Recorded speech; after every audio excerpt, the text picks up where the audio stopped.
Om Swastiastu. Assalamualaikum warahmatullahi wabarakatuh. Salam sejahtera, namo buddhaya, salam kebajikan. Nama saya Gede Made Swardana. Tugas di Fakultas Hukum Universitas Udayana, dilahirkan di Singaraja 25 Maret 1959.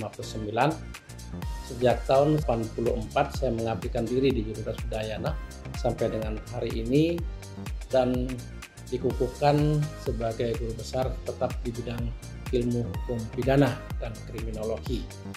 Pendidikan selama ini kami lalui SD, SMP, dan SEMEA Negeri Singaraja di Singaraja, dan di Fakultas Hukum S1-nya di Fakultas Hukum tahun 77, 98 di Magister Ilmu Hukum, dan 2008 di Universitas Diponegoro S3-nya. Bidang disertasi yang pernah kami lalui adalah, yang kami kerjakan adalah lalui kriminologi tentunya, selain hukum pidana.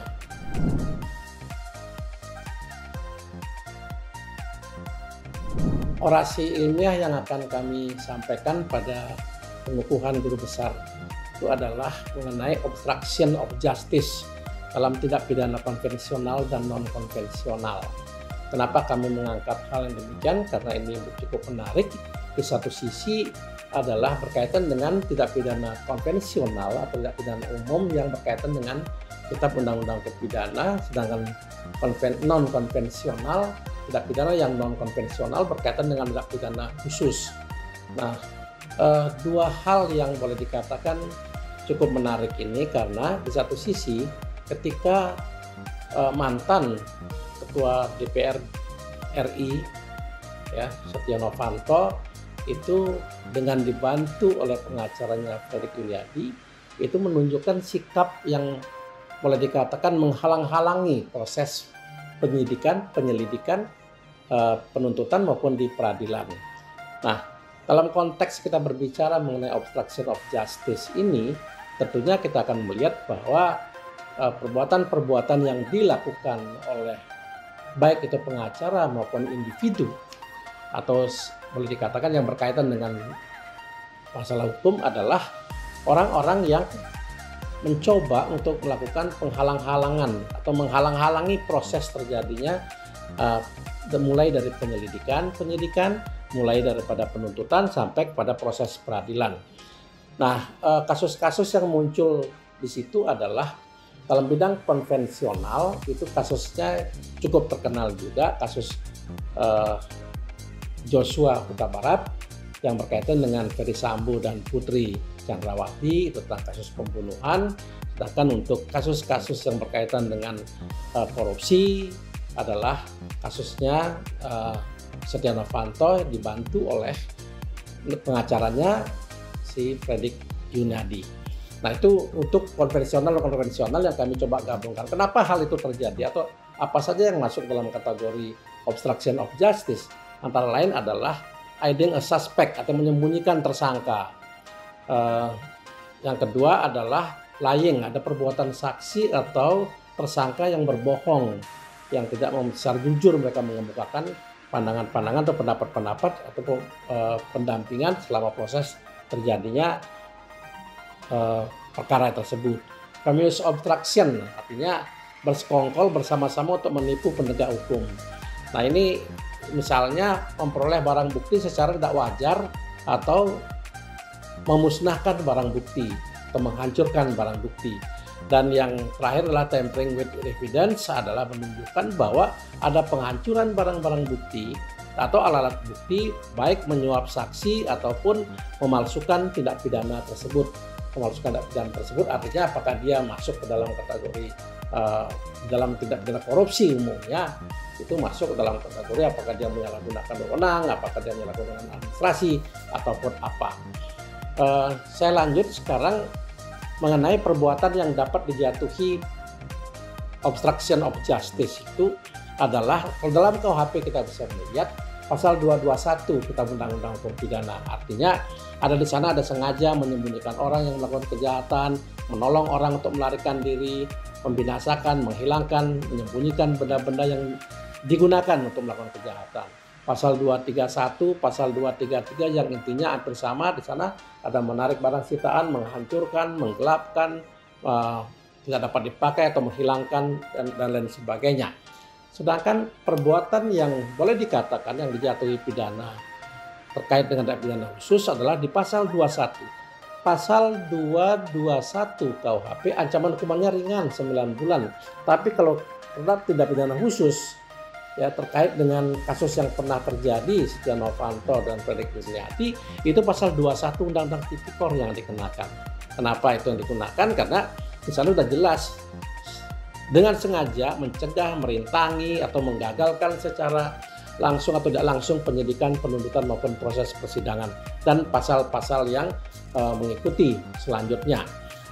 Terkait dengan persoalan-persoalan yang demikian, maka ketentuan 221 KUHP maupun 21, 22 maupun 13 Undang-Undang Terorisme, Undang-Undang Tindak Pidana Perdagangan Orang itu juga mengatur mengenai upaya untuk mereka yang melakukan penghalang-halangan terhadap kejahatan atau terhadap pemeriksaan.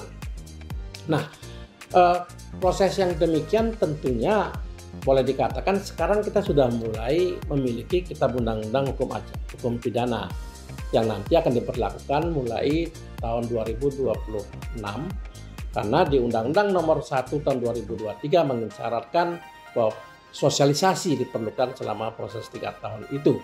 Nah, kaitannya dengan perbuatan yang tadi saya sebutkan sebagai obstruction of justice itu merujuk kepada banyak istilah yang dikemukakan. Ada yang menggunakan istilah tindak pidana terhadap proses peradilan, intinya hampir sama. Ya, nah oleh karenanya saya tidak akan membahas terlalu banyak mengenai pasal Undang-Undang KUHP yang baru, tetapi kita mengingatkan kepada semua warga masyarakat untuk selalu taat kepada hukum. Jika kita mendapatkan masalah hukum, tolong diselesaikan secara baik dan taati aturan hukum yang telah ada.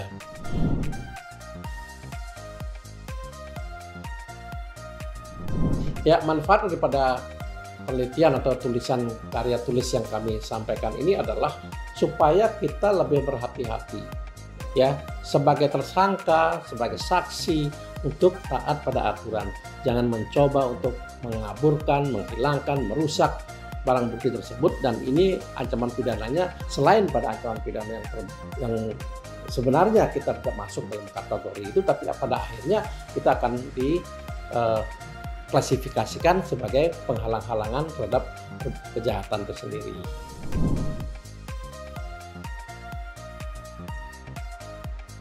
Sebagai guru besar, saya mengucapkan terima kasih kepada guru Pake yang telah membimbing saya, termasuk juga catur guru dalam hal ini, ya, guru pengajian, guru swadhyaya, dan lain sebagainya. Jadi komitmen kami sebagai guru besar ya karena ditugaskan sebagai dosen tentu akan melaksanakan tridharma perguruan tinggi. Dari tridharma perguruan tinggi kita akan melihat bahwa apakah pendidikan ini sudah cukup mumpuni, karena tugas kami adalah selain pengajaran juga membimbing, menguji dan meningkatkan kualitas pendidikan hukum khususnya. Selain itu juga kita mengadakan penelitian-penelitian baik yang dibiayai maupun yang tidak dibiayai, serta pengabdian kepada masyarakat. Sama halnya dengan penelitian, baik dilakukan baik dilakukan dengan biaya ataupun tidak. Nah, tentang pengabdian saya kira banyak yang sudah kami lakukan, tidak saja kami melakukan pengabdian kepada masyarakat tapi juga kepada berkaitan dengan bidang hukum, antara lain sebagai ahli dalam kaitan dengan baik dalam perkara-perkara pembunuhan, penganiayaan, proses yang lain, penghinaan, perdagangan orang dan sebagainya, termasuk korupsi, ya, termasuk juga tentang pelecehan seksual dan lain sebagainya. Jadi tugas kami adalah komit melaksanakan apa yang telah tercantum di dalam pelaksanaan tridharma perguruan tinggi. Ya, demikian profil singkat saya dan terima kasih. Om Santi Santi Santi Om.